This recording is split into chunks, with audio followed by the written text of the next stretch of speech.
Nickel. Vous Ah, m'entendez? ouais. Coucou tout le monde. Bonsoir, Voilà. bonsoir. Ça va? Bien et toi? Oui, ça va, merci. On me voit bien, hein? Ouais, c'est bon. On te voit super bien. Moi, je Bon. commençais à flipper. Non, non, non, non, c'est que j'étais en train de faire un truc en message, donc je Il n'y a, terminais y a pas de souci. et voilà. Il n'y a Coucou pas de tout le monde, problème. vous allez bien? J'espère que vous avez passé une bonne journée et un bon début de soirée. Voilà, donc bienvenue à tout le monde. Je dis bienvenue, hein, c'est comme si c'était mon Insta, mais Mais si, vas-y, je t'en prie, t'as plus l'habitude que moi. Je sais pas trop voilà. comment. Bon, Je sais pas alors trop comment gérer. oui, bah écoute, bah tu peux te présenter aussi, c'est pour ceux qui te connaissent pas, parce que du coup il y a d'autres personnes qui vont monter enfin qui regardent le live. Ok. Et voilà, et pour ceux qui me connaissent pas, bah je suis Hind de Secret de Geisha, je suis coach intime. Voilà, je suis là pour vous accompagner, pour vous conseiller sur votre sexualité, mais surtout dans la partie pratique. Voilà, vraiment de base, euh, plus que psychologique, même si c'est très lié. Je peux aussi vous aider sur ce côté-là, mais excusez-moi parce que j'ai bu un thé tout à l'heure et je fais m'étouffer. Je suis encore un petit peu. Et donc, du coup, voilà. Mais vraiment sur la côté pratique, ce que vous avez besoin de savoir. Voilà. Donc, voilà. Ok. Bah, déjà, merci à toi d'avoir accepté de travailler avec moi. Du coup, moi, je me présente. Je suis Ellie. Je suis la créatrice du podcast Megahertz qui parle de santé et de bien-être, mais pas que. Et voilà. Et du coup, une amie à moi m'a parlé de ton travail que je suis allée voir, que j'ai découvert. Et comme on a eu un entrevue, donc c'est pour expliquer à tous les petits électrons qui écoutent que du coup ma conception de la sexualité faisait partie de la santé et surtout que c'est quelque chose qui nous est essentiel. Donc C'est ça. voilà, Tout à voilà. fait. Très bien. Bah, je te laisse commencer le sujet et puis après, moi, je suis là, je suis. Expliquer un petit D'accord, peu, ok. voilà, le déroulement et tout ça. Alors, la thématique les deux thématiques principales de ce soir qui sont ressorties, ça a été tout ce qui est de l'ordre du trauma transgénérationnel et la notion de consentement. En fait, comme j'ai déjà dit, c'est ce que j'ai pu voir à travers mon travail, que, en fait, pour un trauma donné, cette situation, cette situation, en général, on la transmet à ses enfants et à ses petits-enfants et ainsi de suite, du coup. Donc, bonsoir à tous ceux qui arrivent. Hein. On n'a pas encore commencé parce que Ouais, j'ai par plein de gens contre, qui se juste une connectent. chose, je sais pas si c'est moi, mais ça grésille quand tu parles. Je sais pas si c'est Attends, ça grésille dans mes oreilles. J'ai essayé de attends. baisser le son, mais ça continue, donc Ouais, j'entends ce grésillement. ouais. Euh, Juste petite question, si je mets un casque, tu crois que ça change quelque chose parce que j'ai un casque sinon? Mets un casque, peut-être que c'est tes écouteurs. Mets un casque pour voir. Parce que c'est tous, je pense. Attends, deux D'accord, secondes, ouais. j'arrive. Je t'en prie, je t'en prie.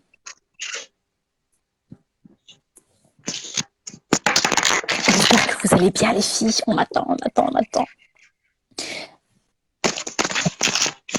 Alors, en attendant, ah, toi aussi, ça grésille.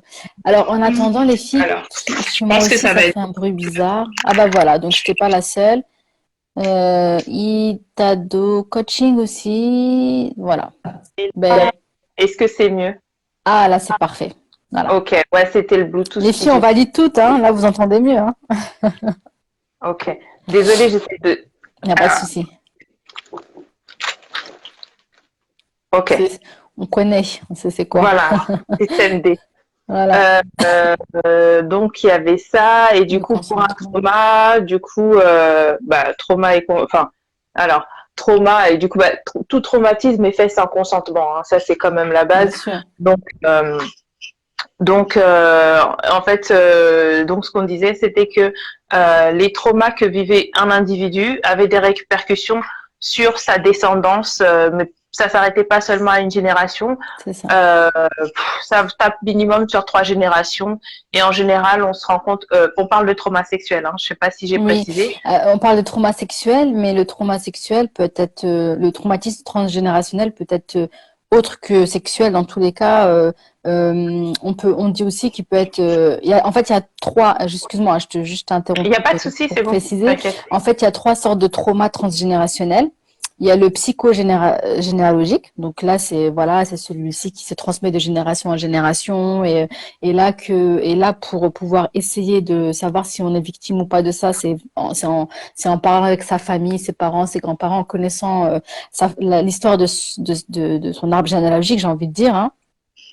Il y a le trauma de l'épidémiologie. Donc ça, comment on appelle ça? En général, c'est des recherches qui ont été faites. On a remarqué que sur certaines ethnies, notamment l'ethnie africaine, quand je dis africaine, je parle des Arabes, mais aussi de l'Afrique noire, hein, parce ils ont suivi de l'esclavage, mais on peut parler aussi d'autres ethnies, qui sont les Indiens ou ce qu'on veut, qu'ils ont subi aussi, je sais pas, le génocide et tout ça. On a remarqué que sur plusieurs générations, c'était leur descendance avaient plus de maladies. D'ailleurs, toi, tu es infirmière, peut-être que tu as dû remarquer, vous avez peut-être vu ça, avec plus de maladies. On a remarqué qu'ils avaient plus de scoliose ou de sciatique ou de cancer que d'autres ethnies qu'ils ont subi dans leur génération, si on remonte de génération en génération dans l'arbre généalogique, moins de guerre, moins de traumatismes, parce que ces traumatismes-là sont liés à l'histoire. C'est-à-dire que voilà, Ouais, toute une enfin, génération de familles qui a subi l'esclavage, l'histoire reste, même si ouais, oui, l'esclavage oui, est oui. terminé, ça reste et les traumatismes restent. Donc ça, c'est tout ce qui est épidémiologie. Voilà. Donc voilà. Et le troisième, c'est le biologique. Et là, le biologique, on sait que le biologique, c'est les ADN, tout ça.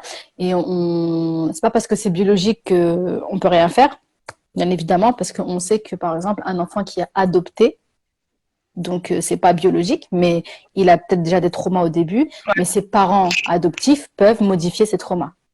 Donc voilà, après, mais bon, on va pas rentrer dans les détails de chaque chose, ce serait trop long, mais il y a quand même trois traumas, et nous, celui-là qu'on va parler, c'est le transgénérationnel, c'est voilà, de père en fils, de mère en fils, et c'est sur le côté sexuel, tout simplement. Ok. Si je me suis trompée, tu peux, bien Non, non, évidemment. bah, j'ai rien à redire. Mais du coup, moi, j'avais vu, et c'est comme ça que la collaboration, elle a travaillé. Ce que j'ai trouvé intéressant, et là, tu vas plus développer parce que c'est ta partie. Ce que j'ai découvert avec toi, non, je suis encore KO, mais Ouais, bah, je t'en c'est prie, hein.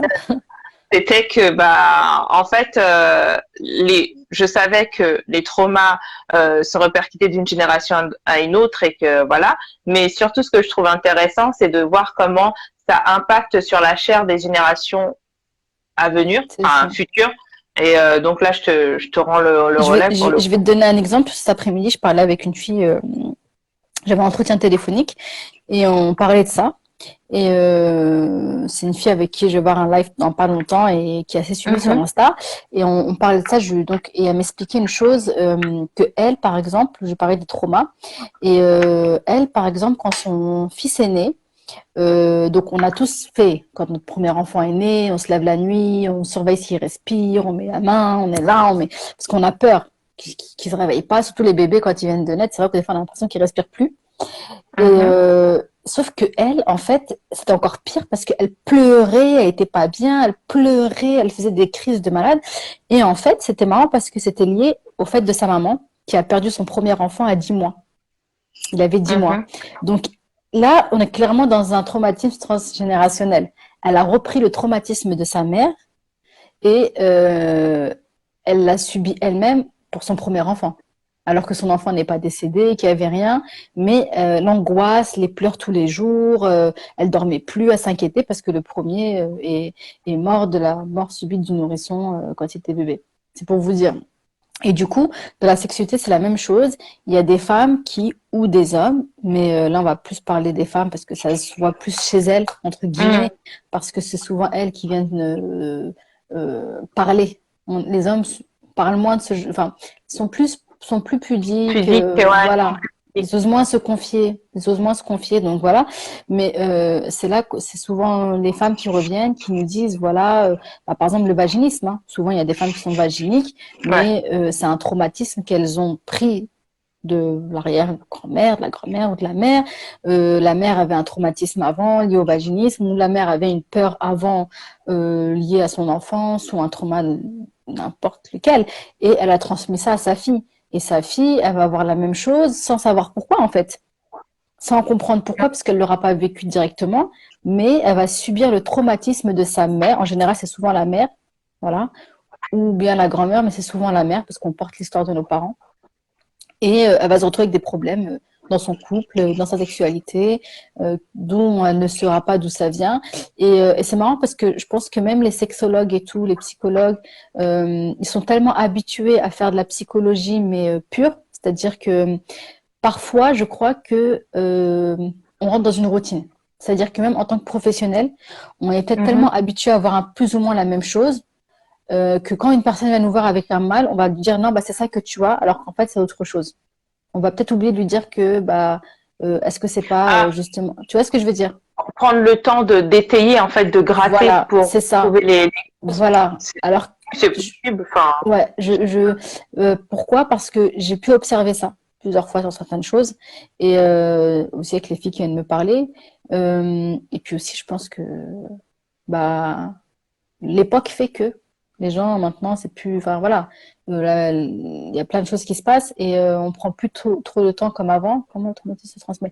Et donc du coup, il y a des femmes qui restent avec ce traumatisme. Elles n'arrivent pas à en guérir parce qu'on trouve pas vraiment la cause. On trouve pas la cause. en fait, ce que tu dis, c'est intéressant. Je vais répondre à la Oui, question oui, oui. après. Mais en fait, la notion de traumatisme, c'est la guérison, c'est un processus.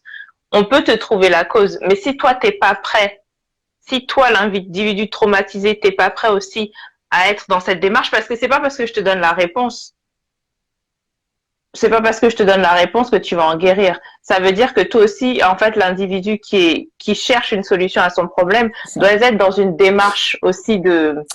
Je sais pas si tu vois ce que je. Ça, je suis tout à fait d'accord avec toi. En tant que professionnel, tu vas juste accompagner la personne ou lui donner les pistes ou les clés, comme Ouais, je dis des des pistes. fois. Ouais, Voilà, c'est ce que j'explique à toutes les filles à qui je parle et que j'accompagne. Je leur dis, moi, je peux pas te guérir. C'est pas moi qui va te guérir. Moi, je vais t'accompagner. Je vais te donner les clés. Je vais te donner comment faire. Mais en fait, la guérison va venir que de toi. Ça, c'est sûr.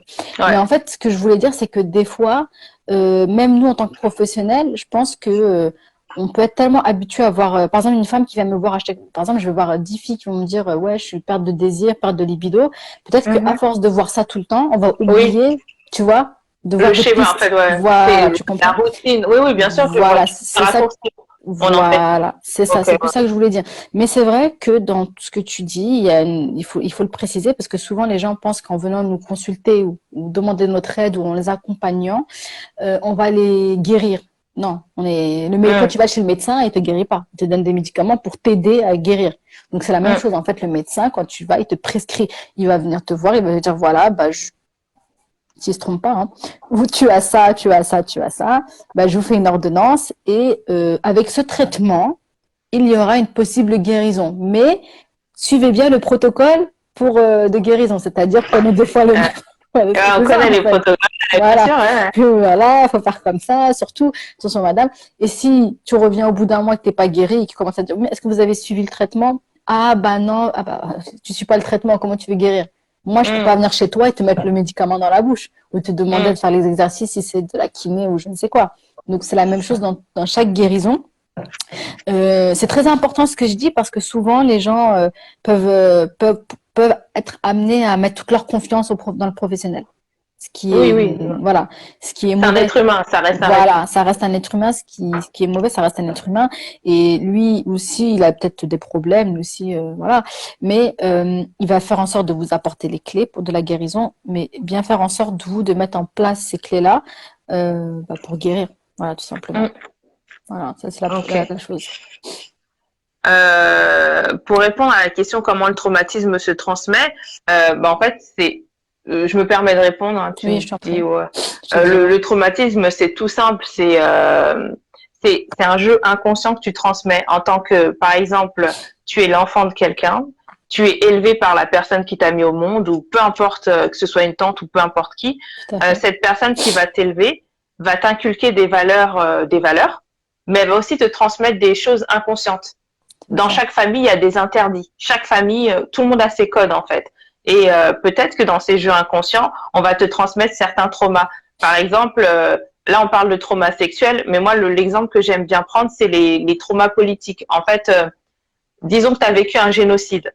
Dans ta famille, je sais pas, tu as vécu le génocide mère ou je ne sais trop où, tu as vécu un génocide. On sait que le tabou dans ta famille, le tabou, c'est de parler de politique.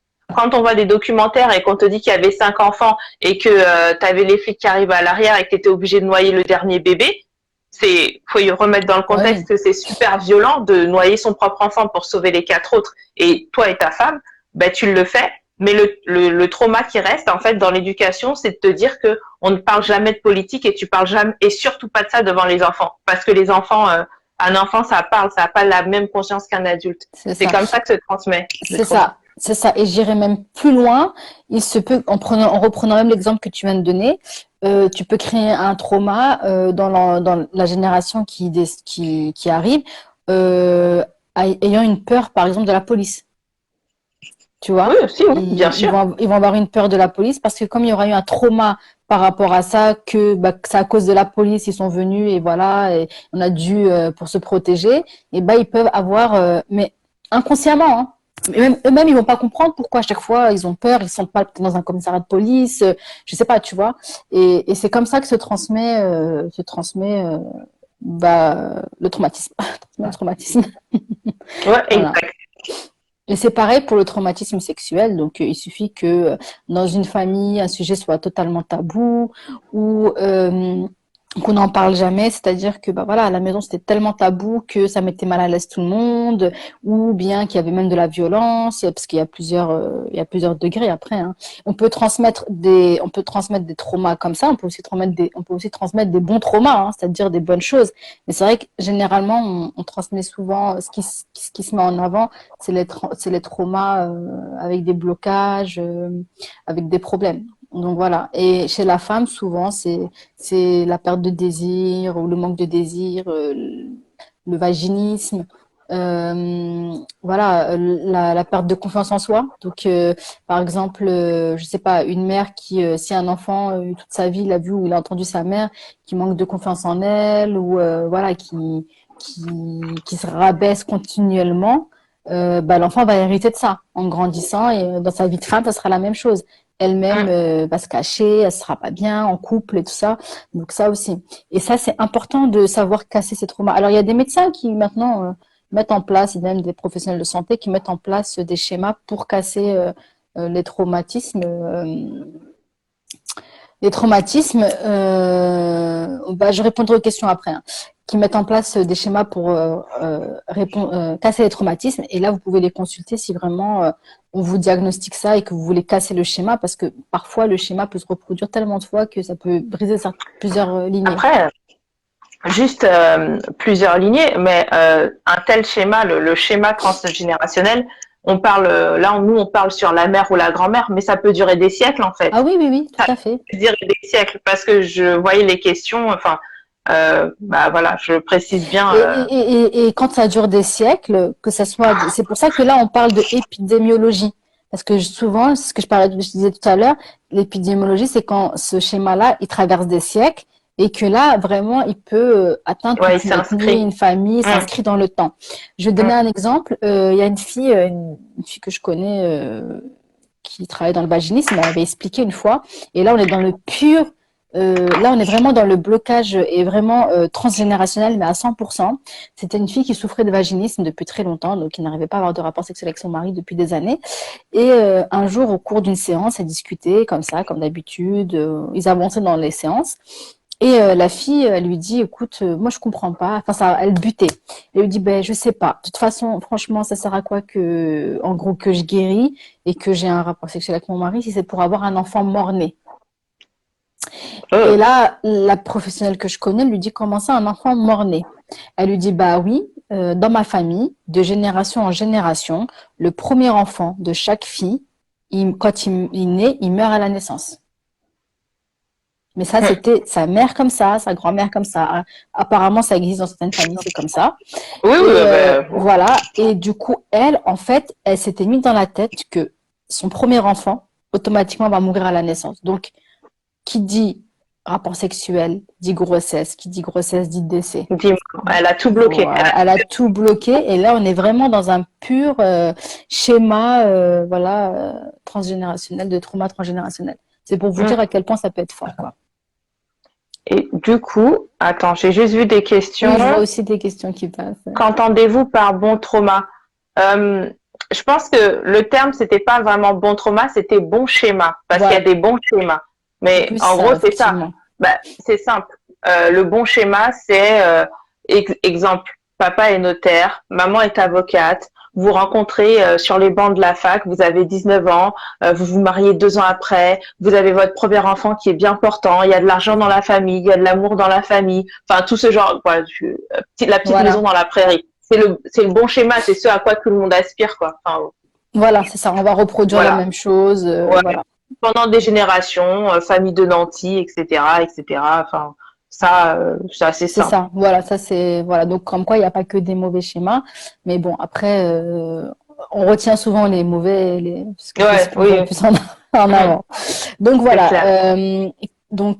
Ça, faut se faire suivre tout simplement. Il faut faire un suivi pour en guérir. Il faut déjà le diagnostiquer. Et quand on le diagnostique, il faut bien évidemment mettre en place des processus et un protocole pour en guérir. Après, en général, il faut des séances, il faut voir un professionnel. Si vous êtes marié, essayez de le faire en couple, parce que c'est important de faire participer aussi le conjoint. Ouais. Voilà. Et bien évidemment, une fois que vous êtes guéri, stoppez ce schéma-là et ne pas le transmettre à votre enfant ou vos enfants pour justement réussir à casser ce cercle et cette transmission, on va dire, cet héritage. Parce qu'au final, ça reste un héritage. Ouais, ça reste un héritage. Tout à fait.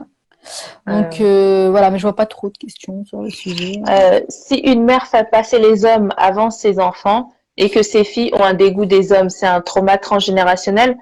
Alors, non. Ou peut-être on n'a pas assez d'éléments pour répondre parce que la question là. C'est ça. On est d'accord? On n'a pas assez d'éléments pour répondre, effectivement, mais sinon, là, c'est pas un schéma transgénérationnel. Si la mère, elle a fait passer les hommes, faut d'abord voir quel âge elle a la mère, quel âge ont les enfants, pourquoi la mère fait passer les hommes, qu'est-ce qui s'est passé dans sa vie.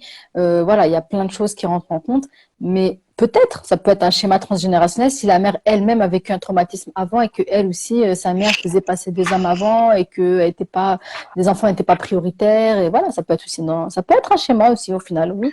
Mais il faut plus. Du coup, excuse-moi, je voyais que tu avais fini. Hein. Juste pour lui répondre à Catherine, je ne sais pas si elle sous-entend quelque chose d'en faire passer les hommes avant et je vais rebondir sur ce que tu as dit. Oui, si elle-même, elle a vécu ce type de schéma, voilà, ça va le faire. Mais on verra que pour une personne qui a vécu ce type de trauma dans la famille, il y en a d'autres en général. C'est pas juste, par exemple, ta famille, ça va être qui? Ça va être tes oncles, tes tantes, tes cousins, tes cousines, enfin, voilà. Mais en fait, il n'y a pas que toi. Peut-être que tes cousines sont aussi concernées. Peut-être que ta tante, la sœur de ta mère, enfin, en fait, il n'y a pas qu'une seule personne. Donc voilà. C'est ça, parce que comme on a dit, c'est générationnel. Donc ça peut toucher toute une lignée.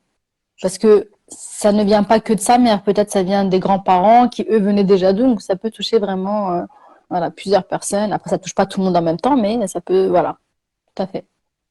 Alors, Kadia, j'avais une question juste en haut. Ça dure des siècles tant que personne ne cherche pas à comprendre, à guérir, personne de la lignée, je veux dire. Oui, c'est ça. C'est ça. Oui, Kadia, tout à fait, c'est ça. C'est ce que j'ai dit tout à l'heure. Il faut essayer de se faire suivre, se faire soigner. Et une fois qu'on a pris conscience de ça, casser le schéma. Donc, stopper la reproduction de ce schéma, à s'aligner et ne pas reproduire ça aussi avec nos enfants. Et si on l'a fait, et si on a déjà commencé à le reproduire, stopper la chose et essayer de faire en sorte de revenir, on va dire, marche arrière, quoi. Comme si tu étais en train de faire un truc et que tu viens. Mais oui, tu peux le faire. Tu peux casser le processus. Mais pour le casser, il faut vraiment prendre conscience qu'on est dans ce schéma-là. Et que, voilà, on est en plein dedans. Parce que si tu ne prends pas conscience, tu ne pourras pas casser, tu ne pourras pas l'arrêter. Ça va être compliqué. Tac. J'avais une question aussi juste au-dessus. Ok, si ça vient de la mère, du coup, c'est pas un trauma. Pourquoi ce serait pas un trauma? Mais par contre, les traumas on parle beaucoup des femmes, je pense, parce qu'on est des femmes, mais les traumas peuvent aussi venir des pères. Hein. On peut parler d'alcoolisme, on peut parler de violence. mais de violence physique, je veux dire cogner fort. Mais je comprends pas trop la question. Si ça vient que de la mère, du coup, c'est pas un trauma. Mais si, c'est un trauma. C'est un trauma dans le sens, bah, est-ce que c'est un trauma générationnel? On ne sait toujours pas, mais ça peut être peut-être un traumatisme lié à autre chose. Je ne sais pas. Il faut en savoir plus. Est-ce que la mère a vécu quelque chose dans sa vie? Est-ce que pourquoi elle fait passer un homme? Pourquoi? Enfin, il y a beaucoup de choses qui doivent rentrer en compte. Après, voilà, je connais des femmes qui parce qu'elles veulent faire leur vie, parce qu'elles ont eu des problèmes avec leur ex-mari, que même elles souffrent finalement. Et c'est une façon des fois, le fait de partir avec un homme, c'est aussi une façon de tirer un trait sur son passé. Hum, Parce que les enfants peuvent lui rappeler son passé. Même si elle y reste attachée, les enfants peuvent lui rappeler son passé. Et si c'est un passé qui est trop douloureux pour elle, qu'elle n'arrive pas à surmonter, parce que faut pas croire toutes les mères, c'est pas des battantes. Toutes les mères, elles sont pas courageuses. Il faut arrêter un petit peu ce... Non, mais je le dis. Là, il y en a qui vont me dire, ouais, non, mais je le dis. Arrêtez de faire ce non, en discours fait. de... Hein? Ce sont des êtres humains, en fait. Ouais, non, mais parce que des fois, il y a des discours de ouais, toutes les mères, c'est des battantes, des courageuses. Non, c'est faux. Moi, j'en connais, c'est pas des battantes, c'est pas des courageuses. Elles en ont rien à foutre. Il y a des femmes qui placent leurs enfants en direct, elles n'ont pas le temps. Et ça existe. Mais c'est Hum, tellement tabou qu'on n'ose pas trop les mettre en parler. Mais c'est hum. la vérité, ça existe. Il y a des mères qui tuent leurs enfants, il y a des mères qui abandonnent leurs enfants, il y a des mères qui ferment les yeux quand elles voient leur fils se faire violer devant elles Oui, bien par des sûr, oui, c'est docteurs. vrai. Ça Bien sûr, c'est existe. vrai. Bien Ça sûr, c'est existe. Ça bien sûr, existe. Toutes les mères. Le problème, c'est que l'enfant, dans ce cas-là, il a du mal à accepter ça. Parce que comme on passe notre temps à dire non, la mère, c'est ci, la mère, c'est le noyau, la mère. Alors, l'enfant, quand quelque chose arrive, quand ça vient de la mère, il est choqué et il n'arrive pas à l'accepter. Mais en fait, la mère, ça reste un être humain. Elle Hum. reste un être humain et elle aussi, elle a eu des traumatismes, elle a eu des chocs. Et si elle ne s'est pas débarrassée de ces traumatismes et de ces chocs, et ben voilà, elle aussi, elle va souffrir, elle aussi, elle va faire des choses et peut-être même qu'elle va faire des choix. Elle, pour elle, c'est normal ce qu'elle fait parce qu'elle est dans son Ouais, pour elle. traumatisme. Bah oui, Pour elle, ouais. Exactement. Non, c'est c'est vrai, c'est ça. Tu exactement ça. auras beau lui parler, mais elle est tellement dans son traumatisme, elle est tellement dans... Parce que peut-être qu'à ce moment-là, c'est la seule bouffée d'oxygène qu'elle réussit à avoir depuis des années ou depuis un moment, qui fait qu'elle se libère de cette emprise qu'elle avait, même si cette bouffée d'oxygène est mauvaise pour elle, en fait. Même si en vrai, Hum, le contexte est mauvais. Admettons une femme qui se met avec un homme qui la bat, ou qui, pas qui la bat, mais qui a une emprise sur elle, et bah peut-être qu'elle, elle va pas avoir tout de suite l'emprise, mais le fait qu'elle sorte de l'ancien contexte, elle sait pas encore qu'elle arrive dans un contexte peut-être pire, mais le fait de plus être dans cet ancien contexte, tu vois ce que je veux dire? Et oui, bien ben, sûr. elle est déjà, pour elle, ça change. C'est une bouffée d'oxygène, elle oublie un Ouais. peu son passé. Et ça aussi, voilà, il faut l'accepter. Et voilà, de toute façon, tout ça, c'est lié à des traumas dans tous les cas. Tu n'abandonnes pas tes enfants comme ça, sauf s'il y a un traumatisme lié derrière. Ouais, Voilà, l'abandon d'enfant, c'est jamais. En fait, l'abandon, c'est jamais particulier. C'est jamais anodin, pardon. c'est ça, Particulier. c'est C'est ça, jamais anodin. c'est ça. Il y Euh, a des mères qui n'arrivent pas, qui te disent, je n'ai pas la force, je n'ai pas. Moi, je préfère une mère qui abandonne ses enfants qu'une mère qui les tue. Franchement, qui les tue ou qui accepte, qui laisse son enfant se faire violer ou voilà, tu vois, dans ce cas-là, je préfère qu'elle abandonne, t'inquiète pas, les services sociaux vont faire leur travail, ils vont s'en occuper et peut-être même qu'il va peut-être même s'en sortir mieux que en restant avec une mère psychologiquement bah, instable, tu vois. ouais. Ça, c'est encore. J'en Ça, connais, hein, j'en ah, connais. bah, enfin, en psychiatrie, excuse-moi, je vois des trucs, là, je vais pas en parler parce que ça Oui, va faire très racoleur, mais j'ai vu des trucs. Ce que tu dis, j'écoute, je réponds pas parce que je pense qu'il oui, y a rien à tu vois. répondre. Tu Enfin, vois des choses, tu te dis, voilà. j'ai, Après, on ne dit pas que j'ai, les services sociaux sont mieux, hein, parce qu'on sait très bien ce qui se passe aussi à la DAS, avec ouais, l'ASE, voilà. la sociale à l'enfant, je les connais très bien. On sait très bien ce qui se passe aussi. Mais quand on tombe dans un bon cadre, je veux dire, il y a des enfants qui... Moi, je me rappelle quand j'habitais en 18e, quand j'étais plus jeune, j'habitais à Barbès, hein, je vais vous dire, Mhm, hein, comme ça vous le savez. Et on avait une femme qui habitait à notre étage, et elle avait non, je crois qu'elle avait 5 enfants, si je me souviens bien. Elle les avait mhm, ramenés d'Algérie. mhm, Et ces 5 filles, ces 5 enfants, dont un petit, en fait, le dernier, c'était l'enfant de sa fille, qui habitait aussi mhm. avec eux. Et ben, l'enfant, des fois, il avait 2, 3 ans, il restait devant la porte jusqu'à 4 heures du matin. Les enfants, ils traînaient tous dehors. Les filles, elles avaient même pas 16 ans. Tout le quartier savait qu'elles traînaient dans les cafés du coin. Des fois, la mère, elle était pas là. Elle revenait sous. Les filles sous avec la mère. Ben, moi, combien de fois, je me suis dit, mais pourquoi eux, on les place pas? Ça, c'est des enfants qu'il faut placer. Ça, c'est des enfants qu'il faut placer. Parce que je suis désolée, les enfants, ils traînent dans le quartier. Un enfant qui reste jusqu'à 2 heures du matin devant la porte, il a 2 ans et demi. Là, où Mais l'aide sociale à après, l'enfance. Je pense que, tu sais, je vais clôturer parce que l'aide sociale à l'enfance, elle est tellement débordée. Des fois, il y a des gens qui sont signalés, l'aide sociale ne bouge pas parce que pour des tas de raisons, même moi, là, dans mon taf, je travaille avec des jeunes, les médecins, ils sont sidérés. On fait des signalements parce que les gens sont en danger. Ça bouge pas, tu vois, le petit doigt, il reste là. C'est pour n'en parlons pas. Oui, et puis, mais ils font aussi des fois des signalements alors qu'il n'y a pas lieu d'être aussi. Aussi, ça arrive. Aussi, le truc, oui, ça arrive aussi. Bah, on connaît, voilà. Non, c'est ciblé. On va pas. Voilà, mais bon, on va pas rentrer dedans. Mais juste pour finir avec ça, parce que c'est très important, parce que j'en parlais avec une psychologue il y a pas longtemps qui, avant, travaillait à l'aide sociale à l'enfance à Paris, justement, et maintenant ne travaille plus pour l'aide sociale, elle habite dans le Nord. Et on parlait du cerveau et de l'hippocampe, et elle me disait que, et justement, je vais juste parler de ça pour rebasculer sur ça, parce que les enfants deviennent les adultes de demain. Et elle disait que si on devait faire des scanners à tous les enfants qui sont passés à l'aide sociale à l'enfance, on verrait que leur hippocampe dans le cerveau est très, très fin. Et tout le monde sait que l'hippocampe, en tout cas en psychologie, et peut-être toi tu le sais aussi en infirmerie, tout ça, l'hippocampe dans le cerveau, c'est la zone sociale, la zone où on est rassuré. Donc, plus c'est entretenu, plus on a d'amour quand on est petit, plus on est rassuré, plus l'hippocampe se développe.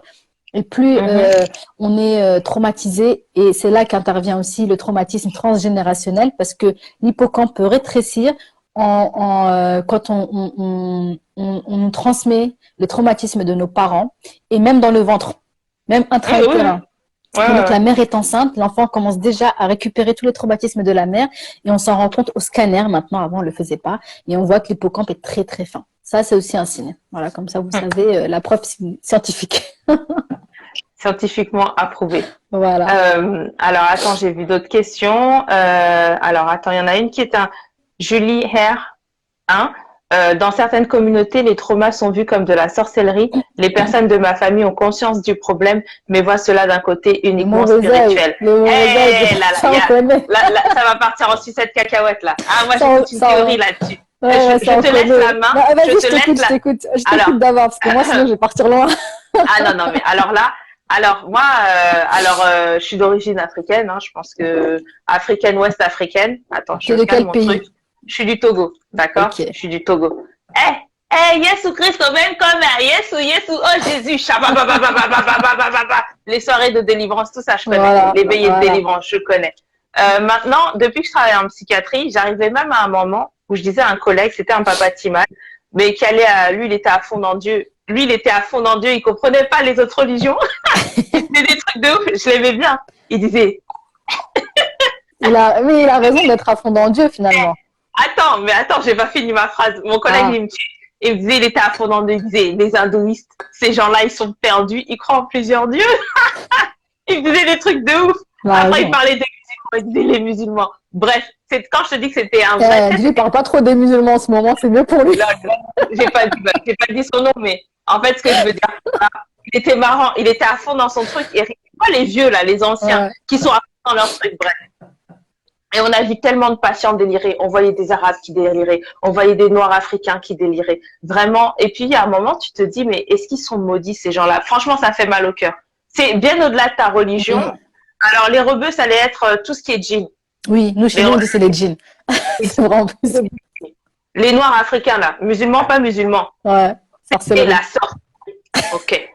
C'est la sorcellerie. Les gens des îles, là, c'était les histoires de coups de pelle de femmes, de violences sexuelles, pardon. C'est un truc. Non, mais je me moque pas, ce que je dis. Non, mais c'est vrai ce que tu dis, c'est vrai. C'est vrai. Le côté sorcellerie, je pense que oui, d'un point de vue spirituel, il y a quelque chose parce que j'ai déjà vu des gens de 19 ans. Quand tu vois quelqu'un de 19 ans qui délire tous les jours, qui ne dort pas. Déjà, toi, là, 21h30, quand tu as passé une journée de travail, tu as fait ça, 21h30, tu veux dormir. Oui. La personne, l'être humain, reste pendant 3 semaines à délirer. Il y a des jeans sur le sapin, il y a des trucs sur le... Toi, le blanc, tu le noir, nanana. Mais pendant 3 semaines, et tu vois que le pauvre garçon, il a 19 ans, il commence à avoir des cernes, il est fatigué, il est tellement délirant qu'il n'arrive plus à manger. Tu le regardes, tu dis, la vie, c'est quelque chose. Tu le regardes et tu dis, à un moment, tu te dis, oui, il y a le côté sorcellerie et tout, mais il y a aussi le côté, il y a le côté sorcellerie. Oui. Je veux bien entendre le côté sorcellerie, mais il y a aussi le côté la chimie des médicaments. On a quand même la chance quand même d'être en Europe et d'avoir une certaine chimie pour la psychiatrie parce qu'au bled, on sait comment on les fout. C'est différent. Attends, juste pour pour t'interrompre 2 secondes, il faut préciser qu'il n'y a pas si longtemps que ça, quand tu délirais un petit peu, c'était une honte que les familles le disent. On pouvait laisser quelqu'un délirer et on va pas les faire soigner parce qu'on a honte que notre enfant il délire. Et tu penses qu'aujourd'hui, c'est pas le cas? Ah, mais en tout Aujourd'hui, cas, il y en a encore, mais je veux dire, voilà, sûr, c'est ça. comme tu dis, c'est vrai. Il y en a encore, c'est moins pire, mais moi, j'ai encore des histoires d'adultes qui sont cachés chez eux quand il y a de la famille qui vient. C'est incroyable. C'est incroyable. Ce que j'ai appris dans ce taf, c'est de pas trop juger les gens. C'est improbable, mais de l'autre côté, les mecs, ils sont tellement démunis, ils veulent tellement pas lâcher l'affaire, ne pas entendre qu'il est singulier. Ton fils est singulier, il ne sera jamais comme la voisine, comme le fils de ta cousine ou quoi. Que bon, voilà, t'en arrives à là. Et ils vont pas chercher à comprendre d'où ça vient. Pour eux, c'est de la sorcellerie, c'est du mauvais œil, alors que finalement, ça peut être juste un schéma transgénérationnel. Ben là, je sais pas, c'est un peu compliqué parce que il y a des choses. Regarde, c'est comme l'épilepsie. L'épilepsie, tu fais ça au bled, tu fais une crise d'épilepsie, tu te mets à convulser. Oh, t'es mort, t'es mort. Sans raison, Yako. Nous, on dit, tu cries Yako, Yako, Yako. Ouais, le pauvre. Ouais. Foutu. Mais personne va t'épouser, personne ne va avec toi. Et puis, imagine les accidents domestiques, là. On est en train de faire le truc sur le charbon, il y a de l'huile qui passe, l'huile tombe sur toi, t'as une partie du crâne brûlé, mais socialement, tu es mort. C'est vrai, c'est fini. Moi, je dis que tu peux allier la chimie, la science au spirituel, mais c'est comme si toi, aujourd'hui, je prends n'importe qui. Par exemple, tu es enceinte. OK, on est en 2020, tu es enceinte, tu vas accoucher de triplés. D'accord? Je dis pas accoucher d'un enfant, je te dis triplé. Tu vas dire, ce soir, je prie le Seigneur Jésus et j'accouche à la maison. J'avoue, triplé. Non, mais t'as pas idée de faire ça. Tu vois ce que je veux dire? J'ai dit triplé exprès. Hein. J'ai dit pour charger. Mais tu vas te dire, ouais, tu veux prier, il n'y a pas de problème. Tu veux que ta sœur vienne, ton père, que tout le monde soit. Tu veux être dans la spiritualité, il n'y a pas de problème. Mais tu vas aussi t'aider d'un peu de médecine. Bien sûr. Tu vois, quand tu as une maladie, tu as un truc grave. Genre, tu fais une crise cardiaque, tu te mets à lever les yeux au ciel, tu pries le Seigneur Jésus. Bah, peut-être que c'est bien de prier le Seigneur Jésus, peu importe ton Dieu, mais c'est aussi faire les causes. Voilà. Il faut faire une démarche aussi de te dire, bah, je vais prendre mes traitements pour le cœur. Il faut juste prier Jésus. C'est trop facile. Il faut faire les causes. Voilà, exactement. Du coup, quand je vois le côté, quand je vois la folie, il y a un côté spirituel. Je comprends que les gens appellent ça de la sorcellerie parce que voir quelqu'un qui est possédé, hein, parce qu'en fait, c'est quelqu'un qui délire, c'est quelqu'un qui est possédé. Quand tu vois quelqu'un qui se prend pour Dieu là devant toi, tu le regardes, tu te dis mais qu'est-ce qu'il me raconte le gars? Clair. Non, mais là, c'est sûr. Et d'ailleurs, je pense que après, je sais pas comment ça se passe chez vous en psychiatrie par rapport à la sexualité, mais je pense que vous devez aussi en voir des vertes et des pas mûres. Bah, nous, en fait, on peut pas interdire à des adultes d'avoir des rapports sexuels, mais franchement, tu rentres là-dedans, t'es mort. On est à l'hôpital, les gens, ils sont fous. Il y en a un qui se prend pour Dieu, l'autre qui se prend pour la Vierge Sainte Marie, et puis il y a un troisième. Non, mais faut imaginer, des fois, on voit des scènes, tu rigoles, hein. Tu rigoles, mais des fois, on voit des trucs. Non, la sexualité, on peut pas débattre. Si tu veux faire des trucs, tu sors de là, tu te débrouilles. Mais sinon, bah, la notion de consentement, parce qu'on retombe là-dessus, la notion de consentement. Quand t'es vulnérable, par exemple, tu es bipolaire. Bipolaire, c'est toi et moi. Hein. Bipolaire, c'est le papier avec la réalité. Tu as juste des phases, je dis ça, tu as des phases up et tu as des phases down.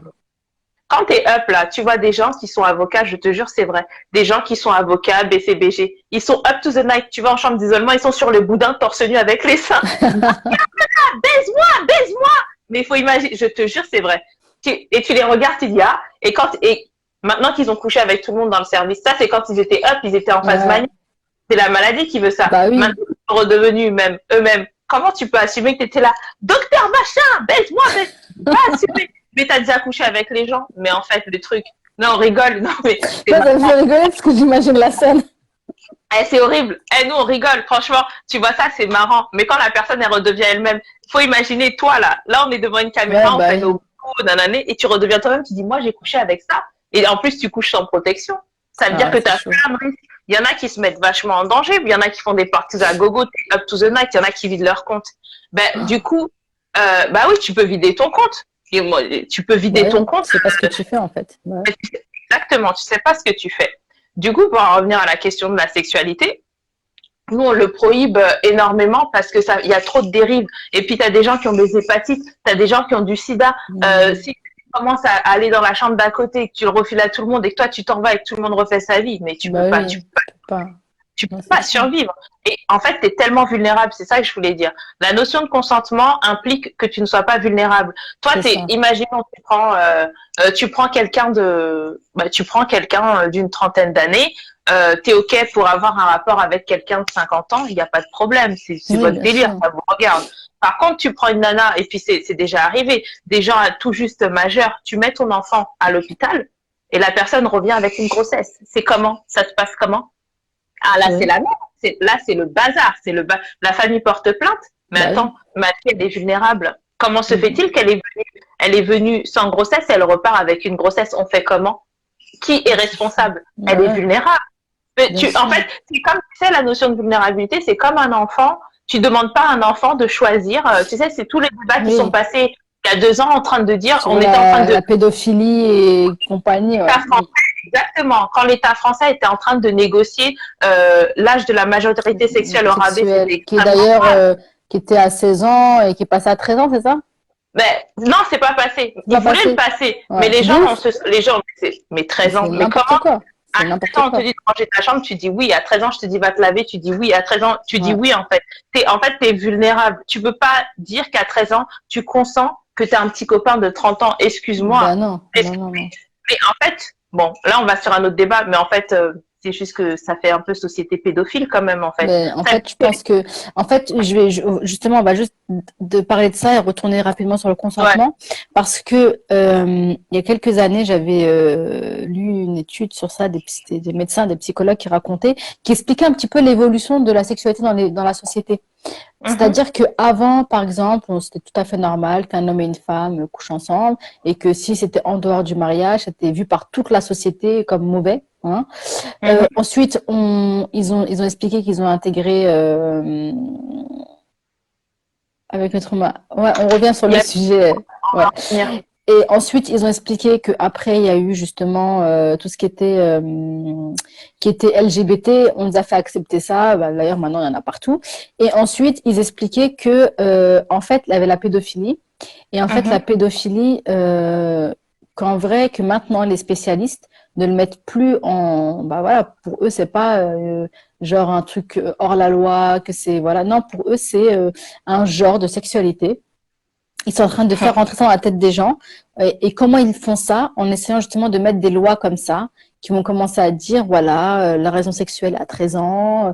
L'autre fois, j'ai entendu qu'il y a un enfant, il y a une personne qui n'a pas été condamnée parce qu'on a dit que l'enfant était consentant à 8 ans, 9 ans. Il a consenti, que l'enfant a consenti à avoir des rapports sexuels parce que lui aussi, là, un enfant de 8 ans, il ne sait même pas ce qu'il fait. Et des fois, il a peur, quoi. Voilà. Donc, ils vont Vraiment, essayer petit à petit de mettre en place des choses pour que ça rentre dans la tête des gens, en fait. Voilà. Et comme les gens, ils sont tellement dans cette société, tellement pris par tout ce qui se passe, bah, au bout d'un moment, ils lâchent l'affaire, quoi. Ils acceptent. Voilà, tout simplement. Et là, il y aura plus de consentement. Voilà. C'est comme une fille qui se fait violer. On lui, c'est de ta faute. On ne dit pas, t'étais pas consentante, tu t'as forcé à avoir un rapport sexuel. C'est de ta faute, t'étais habillée comme ça ou tu l'as provoqué.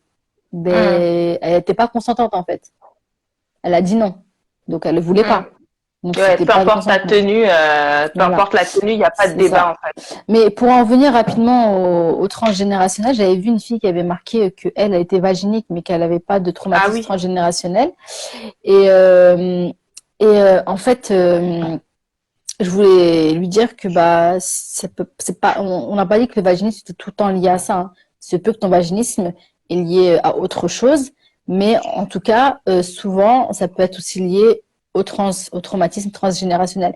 Si tu fouilles dans ton passé, de ta famille et tout, tu vois que voilà, il y a rien, il y a pas de souci, que quand ils vont te raconter ou que t'as pas grandi avec un problème, et ben ça peut être alors lié à quelque chose qui s'est passé dans ta vie, peut-être plus jeune, peut-être pendant ton adolescence, peut-être une peur.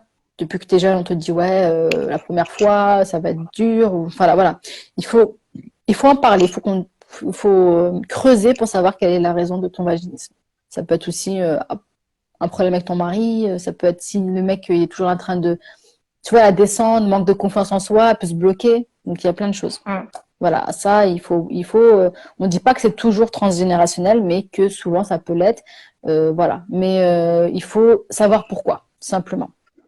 Après, le deuxième, et on parlait justement des familles, on disait que dans le transgénérationnel, souvent dans les familles, on mettait ça sur le dos de la sorcellerie, du mauvais œil. D'ailleurs, il y a beaucoup de femmes qui sont vaginiques, et chez nous, par exemple, les Arabes, on dit qu'elles ont trèfle. Donc les rebeux qui sont là vont comprendre.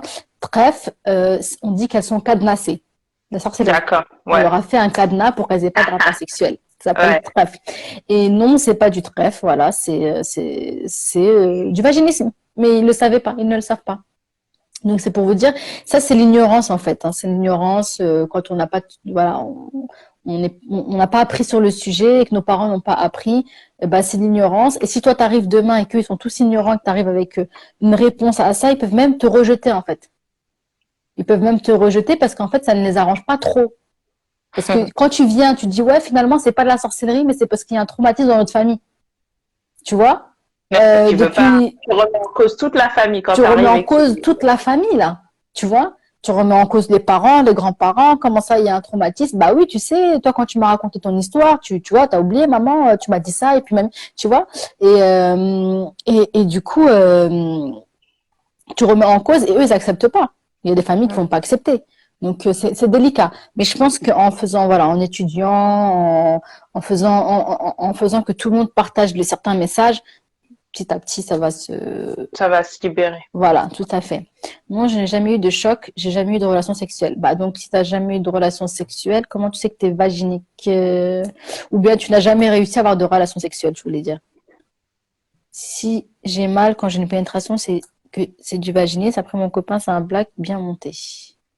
Bon, pardon, déjà Je je vais crois pas, interrompre. ça, non, mais je crois pas que je suis pas sûre que c'est une vraie fille. C'est bizarre. Ah d'accord, ouais, pour parler En, comme en ça. tout cas, ça n'a rien à voir avec si c'est un black ou pas. Le vaginisme, c'est l'incapacité totale à avoir une pénétration, tout simplement. Voilà. Donc, la réponse est donnée. Il y en avait une autre, Sisukadi. Euh, c'est Sisukadi, je sais pas si c'est la même personne, ouais. Si, c'est elle, a dit Bah, qu'elle est pas, c'est elle, elle est ok, vaginique, mais en même temps, elle dit qu'elle a suivi le programme de ok. MAM. Du coup, j'ai pas trop compris. Mais Voilà. moi, j'ai pas mal, j'ai ni douleur, ni rien. J'ai suivi le programme de MAM, rien qui a changé. Ah, donc tu as suivi ah bah ça, après, faut voir avec MAM. Voilà, ça faut voir avec elle par Ok. rapport au programme. Bon, alors maintenant, je pense qu'on peut passer à la notion de consentement. Alors, le consentement, Attends, excuse-moi, il y ouais. avait juste deux autres questions. Ah, je sais pas Et dit, après, on excuse-moi. passe. Attends, parce que quand même, au moins. Ça monte là, je vois pas. Attends. Il y en a une, Moumoun 212, qui dit si j'ai mal quand j'ai une pénétration, c'est que c'est du vaginisme. Ah, c'est elle. Mhm. Ok. Ok, pardon. C'était Happy Ah, Avérisme. elle a dit D'ailleurs, quoi? j'ai une question. Le Ouais. vaginisme est forcément lié à un choc sexuel? Non, je vais vous Non. donner un exemple. Tout à l'heure, j'avais expliqué l'exemple de la femme qui voulait pas avoir de rapport sexuel parce que si rapport sexuel disait grossesse, qui disait l'enfant mort-né. Donc là, c'est pas un choc sexuel. Là, c'est un choc transgénérationnel. Là, un traumatisme transgénérationnel. J'avais donné cet exemple-là.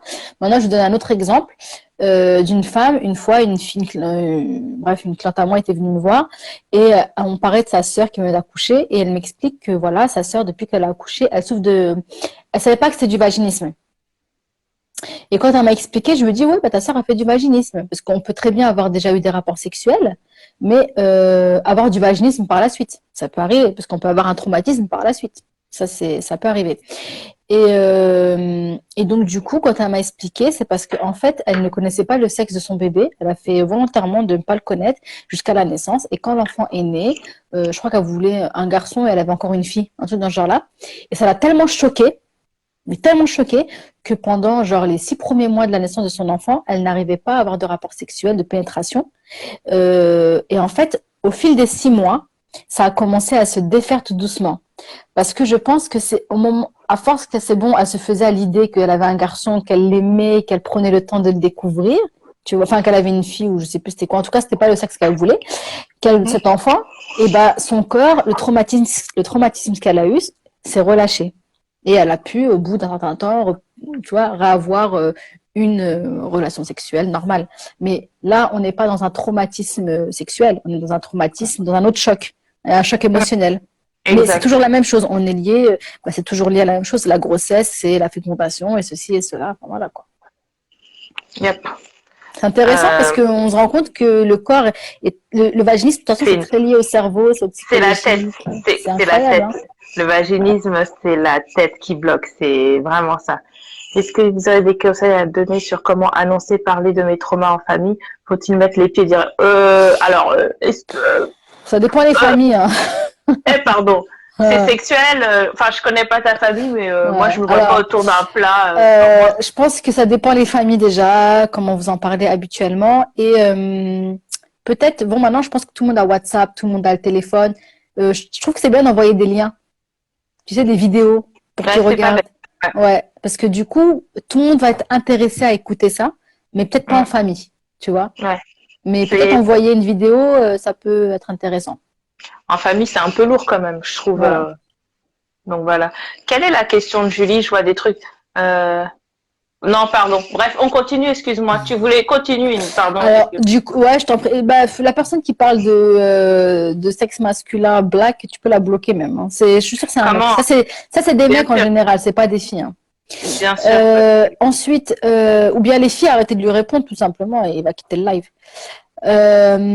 Maintenant, pour parler du consentement, c'est un sujet très intéressant. On en avait parlé à mon événement du 8 mars sur Bruxelles, en 2020. Avant le confinement, il y avait une époque avant le confinement, quand on vivait encore, on pouvait sortir Grave. et faire des choses. Grave. Grave. Et on a parlé du consentement et c'est super intéressant parce que le consentement, on s'en rend pas compte, mais moi j'ai parlé d'une chose, le consentement dans le couple. Souvent, par exemple, les gens oublient que le consentement, ça peut être pour les enfants, pour la femme, pour l'homme. Dans chaque chose, il doit y avoir un consentement. Et dans le couple, là, vu qu'on parle de la sexualité, il doit y avoir un consentement. C'est-à-dire que souvent, les hommes prennent le dessus sur la femme parce que la femme pense, parce qu'elle a été éduquée. Et ça, cette éducation, ça fait partie, on en revient au schéma transgénérationnel parce qu'on transmet aussi à la femme qu'elle doit s'occuper bien de son mari, qu'elle doit être une bonne épouse, que, voilà, si elle n'est pas une bonne épouse, même sexuellement, voilà, ça revient, c'est un schéma qu'on transmet dans tous les cas, depuis que la fille est petite. Et souvent, le mari prend le pas et lui dit bah, j'ai envie de toi, et il se sert si elle est fatiguée, si elle n'a pas envie. Ça, c'est un exemple. Donc ça s'appelle un viol conjugal. Voilà. On va aller clairement dans les mots parce qu'il y a des femmes qui te disent non, il y a des hommes qui disent non, c'est ma femme, j'ai le droit. Ben non, en fait. Parce que c'est ta femme, vous êtes deux, un couple, c'est deux, mais si elle te dit non, c'est non. Tu peux pas venir la prendre et faire ce que tu veux. Je pense que, je pense que sur ça, bon, je sais qu'il y a des gens qui vont dire non, mais c'est mon mari ou voilà. Mais Non. je sais pas. Je veux dire, c'est logique. Je sais pas ce que tu en penses. Ah non, mais t'as totalement raison. Après, attends, je précise quand même que Oui, je suis pas mariée, mais je pense que bien au-delà d'être mariée ou pas mariée, en fait, c'est de la violence, en fait. tout Et à fait. le problème, c'est que, comme tu dis, ton schéma éducatif, c'est de te dire telle est ta destinée, c'est ton devoir de femme, C'est ok, ou ça. ton devoir d'homme. En fait, c'est dans les Oui, deux côtés. C'est ton devoir de femme d'accepter, c'est ton devoir d'homme de prendre, en fait, de faire. c'est ça. C'est Sauf ton que droit. Non, ton c'est droit ton d'homme. droit. C'est Ton ton droit. droit d'homme. Pareil, C'est différent. Ton droit c'est d'homme. différent. C'est ton droit, t'as pas, c'est un dû, quoi. C'est ça. C'est un dû, Oui, c'est comme ton salaire. T'as travaillé pour ça, c'est ton droit, tu l'as, on fait pas de débat. c'est ça. Sauf que, Maintenant. sauf que ça a créé de sacrées ambiances à la maison. Je trouve que sexuellement, ça c'est catastrophique. C'est pas ça, c'est catastrophique Bah, en fait, sexuellement. en fait, c'est même pas ça. C'est qu'il y a des femmes, elles l'ont tellement assimilé que, en fait, elles l'acceptent, mais elles l'acceptent. Elles l'acceptent, mais en vrai, elles l'acceptent pas vraiment. Tu vois ce que je veux dire? Elles vont l'accepter, mais au fond d'elles, elles ne l'acceptent pas, mais elles vont avoir peur de dire non. Hum. Tu comprends ce que je veux dire? Elles vont Bien sûr, bien avoir peur de l'extérioriser, de dire bah non, je veux pas. Enfin, elles vont dire une fois, mais il y a des hommes qui vont servir quand même. Non, mais vas-y, j'ai envie, viens. Mais t'as pas la fille, elle te dit, elle a pas envie en fait. Mais vas-y, s'il te plaît, laisse-moi, s'il te plaît, j'ai trop envie. sûr. Et elle se laisse faire. Alors qu'en fait, elle a pas envie. Ouais. J'ai Alors, appartient à attends. ton mari, tu es sa femme.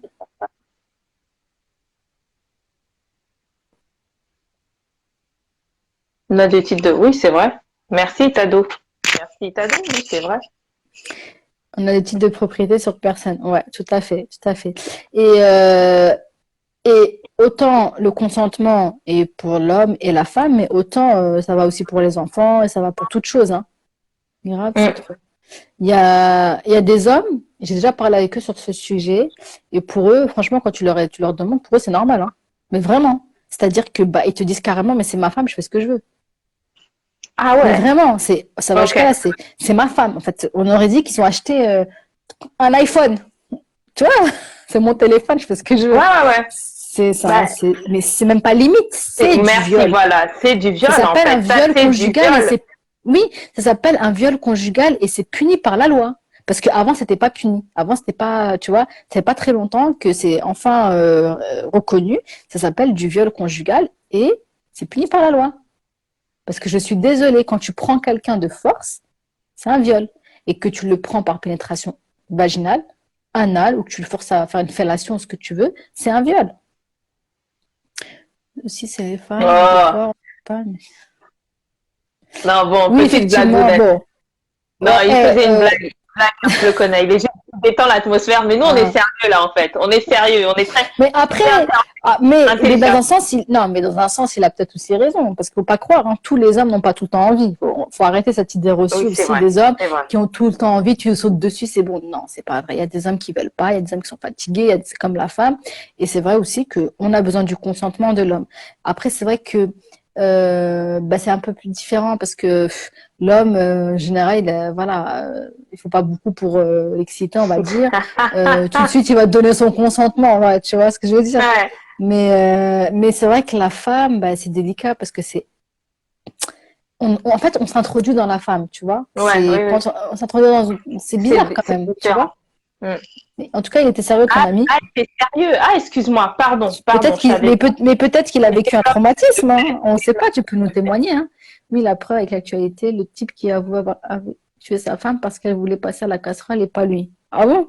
C'est qui ce Ah, type? ah, c'est chaud. Ah Le ouais, mec je savais pas. là, effectivement, des fois il y a des hommes qui n'ont pas envie et ça aussi il faut le respecter. Il faut avoir le consentement de toute façon de toute chose. Mais c'est vrai que la femme Ouais. revient souvent parce que ben voilà, c'est souvent les femmes qui se font violer. Je veux dire, violer un homme, c'est un petit peu difficile. L'homme est plus Ah, fort ça que la arrive. femme. Non, ça arrive, mais je veux dire, Ah, l'homme est plus fort que la femme physiquement, ah, généralement, pas bien toujours. sûr. Donc il peut se Bah, défendre plus facilement. d'accord. Voilà. Donc, Violer un homme s'il n'a pas d'érection, c'est un petit peu compliqué aussi, sauf si tu le violes par sexe anal, et là, ça veut dire que tu as des choses à côté, enfin voilà. Mais là, je parle de plutôt vraiment le consentement dans toute chose. Si tu veux voir, c'est... Ah, faut faire n'importe je suis quoi. bloquée. J'étais pas sûre de Là, tout à c'est l'heure. encore un... Non, mais là, c'est un autre profil, hein, c'est pas le même, Ouais. hein. Ouais. Euh, Donc voilà, mais le consentement, c'est vraiment important, c'est la base dans toute chose, que ce soit la base dans la première fois, que ce soit la base pour se connaître, pour se caresser, pour se toucher, il faut qu'il y ait cette notion de consentement. C'est obligé. voilà, c'est réglé. N'hésitez pas si vous avez des questions, hein. Ouais, ouais, ouais. Et puis, Audrey, je sais pas si tu es le seul homme ce soir, mais n'hésite pas à développer. Tu vois, je pensais que tu plaisantais, Voilà, mais en tant qu'homme, tu as aussi le droit de dire que t'as pas envie et que t'es pas tout une à machine, fait, en fait. T'es tout pas à une fait. machine. Enfin, Apporter ton témoignage en tant qu'homme, c'est important parce que peut-être que nous, on ne sait pas des choses que peut-être que toi, en tant qu'homme, tu as envie de dire ou voilà, qui pourraient être intéressantes à développer hmm. ici. Est-ce qu'il y a d'autres hommes ce soir? J'espérais qu'il y en ait un peu plus, ça aurait pu, parce que je trouve que les deux versants sont À entendre. à développer, ouais, à entendre exactement. Maintenant qu'on a débarrassé les gens, ah, c'est tout le temps comme ça quand tu fais des lives, il y a des parasites qui viennent raconter leur vie de trucs à 2 balles comme ça. Moi, non. Moi, j'ai pas ça. Moi, franchement, j'ai pas ça. La D'accord, vérité. Mais c'est bon. après, après ça arrive peut-être, hein. Mais c'est vrai que moi, j'ai jamais eu ça. Mais bon, de toute façon, moi, de base, je calcule pas ça. Donc, tu vois, je fais pas attention à ça. Bah, après, peut-être qu'il avait envie de discuter. Au lieu de mettre Pardon. des conneries, autant intervenir pour dire quelque chose d'intéressant. Tu vois, c'est ça que j'ai envie de dire. Hmm. S'il y a d'autres questions, interventions, n'hésitez pas, c'est le moment qu'on puisse rebondir dessus. Voilà, c'est ça. Parce que je pense qu'on a quand même dit pas mal de choses sur le sujet. Tout ce qui était traumatisme transgénérationnel. Si vous avez des questions sur des choses que vous n'avez pas compris, on peut en parler. chez les hommes de devoir avoir toujours envie. Ouais, je pense qu'il y a une pression. Ça a duré 3 jours d'explication. Moi, j'ai refusé le sexe à une partenaire, ça a duré 3 jours d'explication. Mais franchement, d'un côté, il a raison. Il a raison parce que c'est vrai, on a tellement cette image que les hommes, ils veulent Mais toujours tout le temps, que ouais. c'est parce qu'ils refusent, c'est bon. Alors qu'en fait, bah non, il n'a pas envie. Et c'est vrai qu'il n'y a pas à avoir 3 jours d'explication. T'as pas Ouais, envie, t'as bah pas t'as envie, pas envie. enfin. Donc c'est vrai. Et on reste dans la notion de consentement. On n'a pas besoin de s'expliquer en fait. Et Je puis suis un toi? pélo. Un Je pelot, ça veut dire pense quoi? que le confinement rend certaines personnes irritables et Ouais, tendues. j'ai. Moi, je suis un pélo, si un gars, je crois, je pense. Ça veut dire, malgré Ouais. vous pas Ken, je respecte ta vue jusqu'à ce Bah, qu'on c'est bien. fasse en gros. Félicitations. Un Alors, pélo, je sais pas ça attends. veut dire quoi. Je disais félicitations à LECNDD, je sais pas comment on dit. Et alors, je vais juste poser une question. Et du coup, Audrey, quand tu l'as fait, tu t'es sentie comment alors? Parce que du Ah, coup, intéressant. Très bah oui, intéressant. parce qu'il n'y avait pas la notion de consentement. Elle l'a saoulé en vrai. Elle l'a tellement Mm. saoulé qu'en fin de compte, il a accepté de le faire. Mais Juste tu pour vois ce que je te veux le. dire? Bah, c'est comme la femme, quand on la saoule et qu'elle le fait et qu'après on dit elle fait l'étoile de mer. Tu vois? Bah, tu te sens sali, mon. Enfin, bon, bref. Voilà. Audrey, Merci de réponds. nombreux préjugés. Dès qu'un homme ne veut pas certaines femmes, pense qu'il va tromper. Tout à fait. Mm. C'est vrai, il y a ça aussi. J'en parlais il y a pas longtemps, effectivement. La femme souvent va penser que bah, s'il n'a pas envie d'elle, voilà, s'il veut pas d'elle, s'il n'a pas envie, c'est parce qu'elle lui plaît pas ou que d'ailleurs elle va avoir un manque de confiance en elle par la suite, mais que automatiquement il va voir ailleurs. Bah non. Non. Vous savez, on n'a pas on n'est pas tous égales au niveau du désir sexuel aussi. Il faut savoir qu'il y a des femmes qui ont plus de désir que certains hommes. Et vice-versa, ou d'autres qui, une fois par mois, leur suffit. Et qui s'en portent Mm. très bien. On n'est pas tous obligés de faire 10 fois par jour ou 5 fois dans la semaine. On est tous différents par rapport au désir sexuel. Et j'ai juste envie de rebondir sur ce que tu dis. C'est juste, on est tous différents et c'est tellement normal, mais la société nous impose tellement d'avoir une sexualité active, active, active, active, 3, 4, 5 fois dans la semaine, mais si c'est pas ton truc, c'est pas votre. En fait, c'est Mais, deux personnes. C'est juste vous deux, vous êtes OK. Une fois toutes les 2 semaines, ça vous va, c'est très bien. Une fois dans le mois, ça te va. oui, Ben, si le couple est content, qu'il n'a pas de problème, mm, voilà, je euh, reprends, on va faire une histoire, hein. Du coup, comment éviter la baisse de libido? Ah, ça c'est un sujet, c'est trop long à expliquer.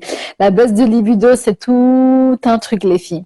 Alors, pour ceux qui sont intéressés, n'hésitez pas à lire notre blog sur www.secretgeisha.com où on explique vraiment beaucoup de choses sur plein de sujets. On parle des troubles sexuels féminins, des troubles sexuels masculins, on parle de la libido, donc la baisse ou le trop de libido.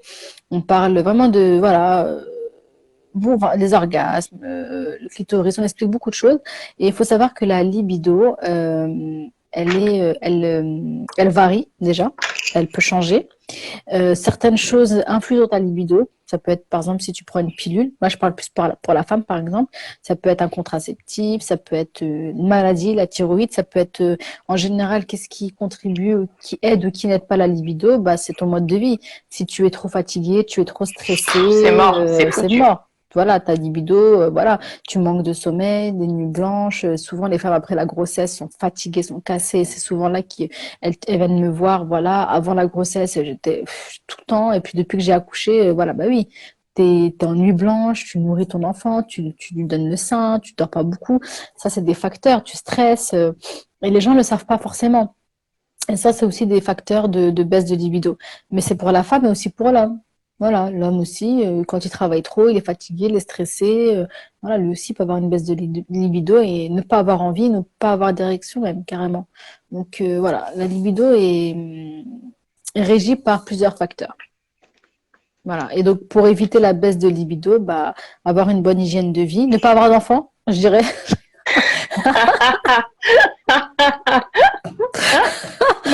mais en fait, tu sais, j'ai envie de répondre à un truc. La télévision nous vend des contes de fées. Tu veux pas t'occuper d'êtres humains, multiplié par 1, multiplié par 2, multiplié par 3. Non. Tu le laves, tu l'habilles, tu le fais à manger. Maman. C'est pas vrai, tu peux pas avoir la même libido que quelqu'un C'est de ça. 21 ans qui a pas de problème, qui a fait ses ongles, qui a fait ses cheveux, qui a Ça mis. existe C'est pas pas. vrai, c'est pas possible. C'est Mais mort. c'est important d'en parler. Voilà, c'est important d'en parler. Je vais vous donner un exemple. Si vous avez tous regardé Desperate Housewives, je pense, un jour en tout cas. Et moi, j'aime beaucoup parce que Lynette Cavo, dans Desperate Housewives, donc ceux qui regardent, hein, c'est la maman qui a plein d'enfants. Ça représente vraiment la femme active qui travaille, mais qui a des enfants et qui est en totale perte de libido. Parce qu'il y a même une fois, il y a même un épisode qui m'a fait rigoler parce que justement, son mari, lui, c'est lui qui s'occupe des enfants pendant un moment donné et elle qui est au boulot. Et ils échangent un petit peu les rôles et du coup elle rentre du boulot, elle est exténuée parce que voilà et tout et le mec il pète la forme, il attendait que elle. Alors lui par rapport aux femmes il est à la maison, alors que nous quand on est avec des gosses on en peut plus hein. Parce que les hommes ils sont un peu plus stricts avec les enfants en plus écoutent plus et c'est là qu'il insiste et tout pour avoir un rapport sexuel avec elle et là elle lui dit bon vas-y fais vite quand t'as terminé tu me réveilles pas. Parle de mère. Et ça m'a fait rigoler parce que voilà, ça m'a fait rigoler parce que c'est typiquement ça qui se passe. Faut dire la vérité. Qui l'a pas déjà fait à son mari? Eh, vas-y, s'il te plaît, dépêche-toi, juste tu me déranges pas. Normal, Mais c'est un truc de fou, quoi. Mais en fait, en vrai, là, on n'est pas dans un consentement. On en revient au consentement parce que le mec il force. Ouais. Il Et force, tu fais ça pour avoir la paix, en fait. Tu fais ça pour avoir la paix. Tu te dis, tu sais quoi, il va faire son truc, ça va prendre 2 secondes en plus. C'est très bien que ça va prendre 2 secondes, tu vois, parce que t'es fatigué, tu participes pas. Et voilà, et après il va te lâcher. Les fois, ça m'a de rire. Ouais, je vois, ouais, je vois. Mais faut dire la vérité, si tu veux pas avoir de baisse de libido, fais pas de gosses. Donc, les gosses, ça contribue. Pendant au moins 7-8 ans, tu vas avoir en baisse de libido. Ça, c'est sûr et certain. Sauf si tu es riche, ou en tout cas pas riche, mais que tu as les moyens et que tu as une babysitter et une femme de ménage. Et voilà, déjà. Il y en a plein qui sont, ça me fait trop rire, je vois que des smileys, lol. Voilà. Non, mais c'est vrai.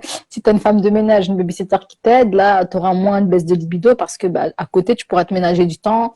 Au lieu de faire le ménage et tout, tu pourras avoir des moments de qualité et bien évidemment, ça va t'aider dans la libido. Tu vas aller faire du sport, voilà, tu vas te reposer, tu vas moins crier. Je sais pas, c'est logique. Comment une femme qui toute la journée est en train de crier après ses enfants, arrête-toi, elle fait le ménage, elle fait à manger. Non. Et quand elle rentre, il faut qu'elle s'occupe de son mari. Et le soir, en plus, elle doit faire.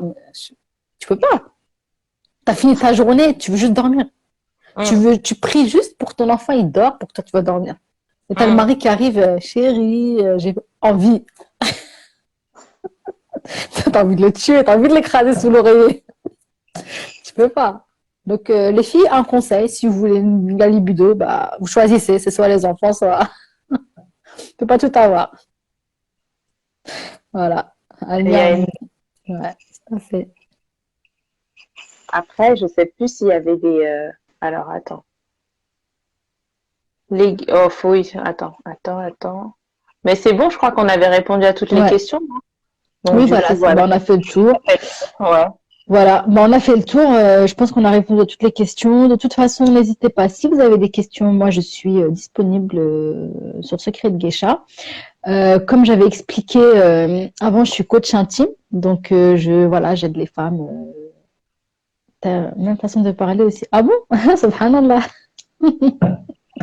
Et donc, comme j'avais expliqué, je suis coach intime. Donc, moi, je peux vous aider, je peux vous accompagner. En tout cas, voilà, je peux vous accompagner pour, retrouver une meilleure sexualité et vous guider, en tout cas, pour vous réapproprier votre corps.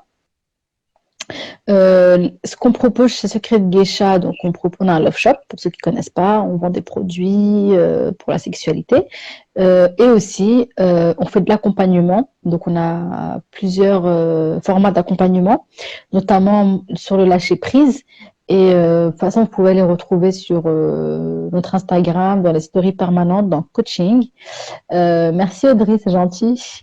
Vous pouvez les retrouver dans coaching, nos prestations, ce qu'on fait. Donc avant le confinement, on faisait les ventes à domicile aussi, les réunions. Donc là, on répondait sur place. Souvent, tous les ans d'ailleurs. Le 8 mars, on organise un événement C'est toujours pour la journée de la femme. C'est un meet-up sur le bien-être intime féminin, ça s'appelle comme ça.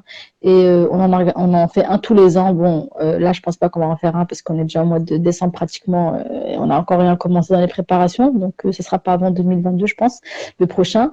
Mais voilà. On organise toujours des événements liés autour de la femme, son bien-être intime et autour du couple, bien évidemment, parce que la femme, elle n'est pas toute seule, elle a toujours un conjoint, donc on accompagne aussi. On aide les femmes à retrouver du plaisir, à apprendre à connaître leur corps, à gérer leur plaisir, les orgasmes et voilà, pouvoir utiliser des produits aussi avec s'il le faut. Voilà, donc on a un blog aussi qui est mis en place justement pour ça, où toutes les semaines on poste un article et on fait une thématique sur notre Instagram. Donc n'hésitez pas à nous suivre pour celles qui sont intéressées, pour voir un peu ce qu'on fait.